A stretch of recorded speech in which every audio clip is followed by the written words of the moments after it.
Hi, I'm Natasha Miller, and this is Madeline Rathel, and welcome to the best of Entire Productions. We hope that you're already meeting new people, reconnecting with old friends, and enjoying the entertainment. Thank you to everyone for attending our 20th anniversary celebration.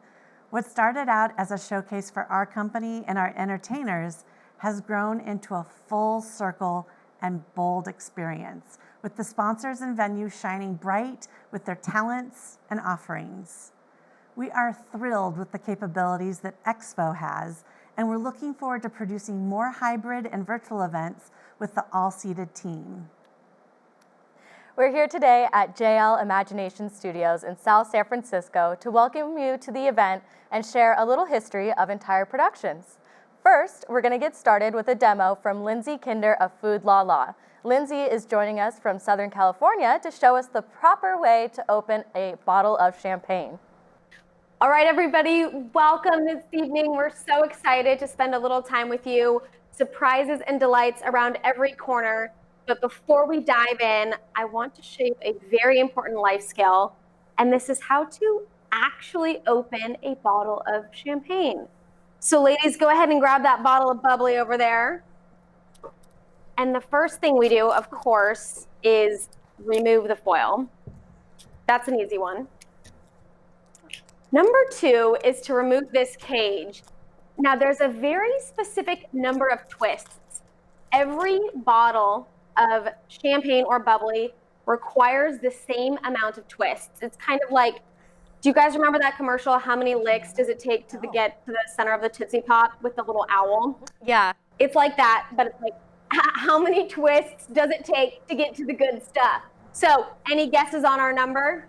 3, 5. Very close. The number is 6. So that is number 6. It will always take twists. You might be able to win a few bets with that little unusable tidbit. I like to leave this cage on just so I kind of loosen it, but know that your cork could come flying out at any moment. So with caution, I remove it.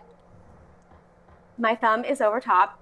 And we're gonna do kind of the opposite of what you might imagine. So instead of shooting the cork out of the bottle, I'm actually gonna pull the bottle out of cork. So you start at about 45 degrees. I've got a nice chilled bottle.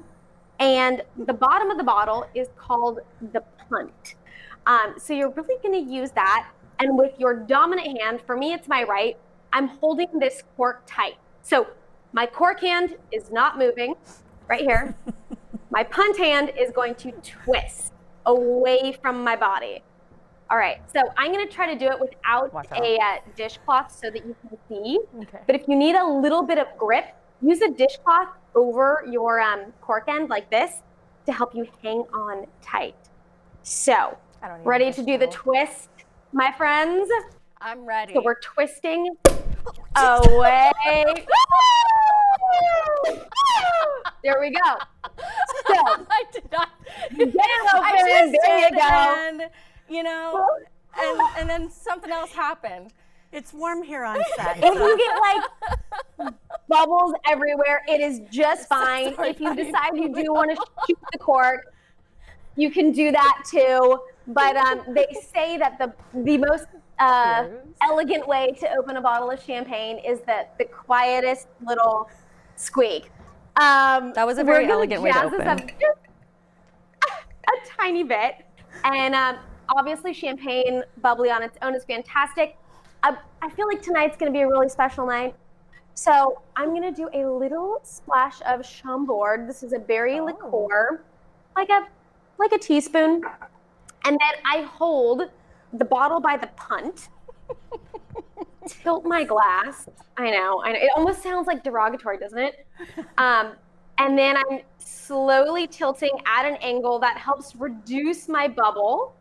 Good job on that. And make sure I don't have a foamy cap on top. All right, get those glasses poured. And then I've got this kind of nice light blush color going on thanks to my Chambord. You also could do a little splash over top and see all those bubbles singing. That looks pretty darn good. Mm-hmm. That was incredibly entertaining and educational. I don't think I've gotten it down perfectly yet. She doesn't. I'm well on the way, though. I have high hopes for myself. You just have to keep practicing. You know, it just is going to require more bottles of champagne. I like that. And homework. I will leave you with one. What you have homework, yes.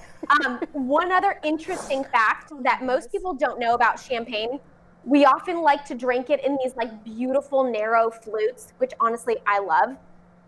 But we did an event for Louis Vuitton once, and they were serving Veuve because that's like, you know, what they do. And they poured it into like wide mouth, like tulip wine-shaped glasses. And their champagne expert explained that having champagne out of a flute is like going to the orchestra with headphones on. And you don't get to like feel all the bubbles, you don't get all the taste.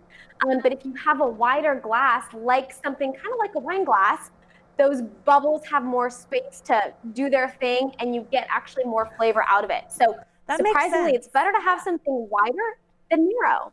Well, we have something wider with a narrow top.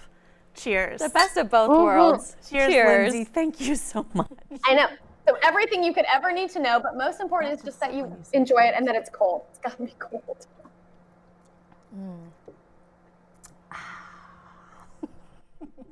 Ooh. Thank you so much, Lindsay. We love working with you. All of our clients love working with you, and I can't wait to see what we can do together the rest of this year and into the future. Absolutely, us too. Thank you guys, and have fun, all of you. Check out all the cool things.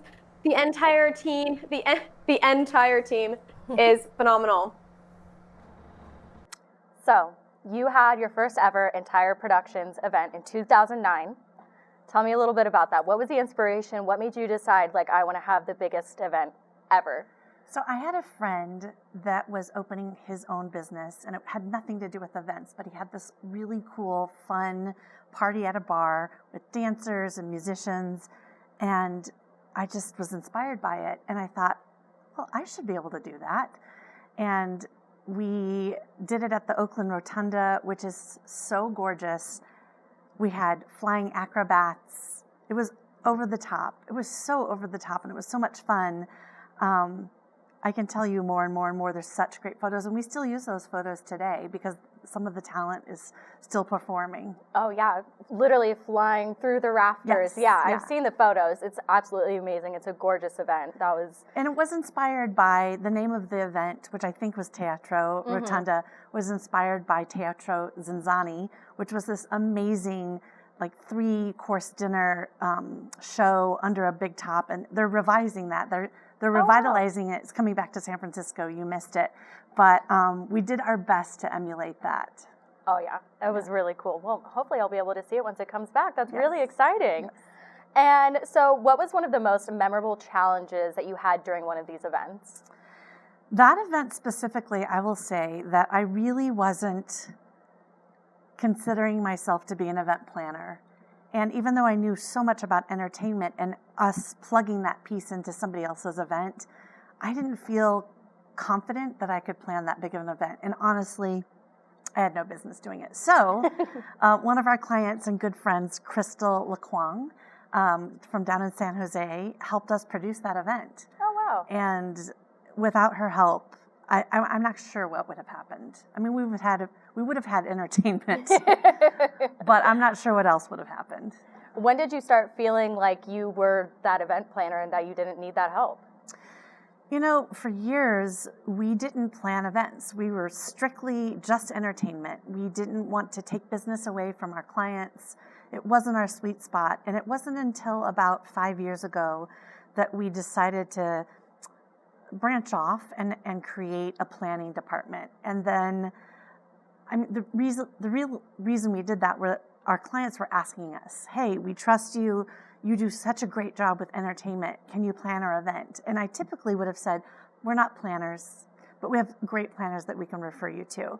But some of them just insisted upon it. So we acquiesced. And I remember telling the team, we can do one full production event a quarter, and that's it. That's funny to hear now. It is funny to hear now. That number has drastically changed, Yes. and for the better, yeah. So looking back on all of these past years and seeing how far Entire Productions has come from being just an entertainment booking company to being full-scale events and now virtual and hybrid and marketing, what do you see for the future of Entire Productions in the next 20 years? What I see is, with our team, including you, that we have our systems and processes really tight, and we have our brand really tight, and we still really aim to do excellent work. And I want to grow and scale as much as we can without losing those pieces of the systems, the processes, the great people, the great culture, and the excellent work. We don't go for perfection. That does not exist. So I just want to see how it unfolds. At one point, I would have made some grand gestures and thrown out a bunch of numbers, but it's not about numbers. Yeah, and we know now that anything could change at any moment. That's so true. As long as we have... We're ready for battle at any given point now. Exactly. We've got our army, we've got our crew, we've got everything we need to go forward into the next 20 years. True. Well, cheers. Thank you. Congratulations. Madeline. Thank you. And thank you to all of you. You made Entire Productions what it is. And thank you so much to JL Imagination, Patty, and Julio.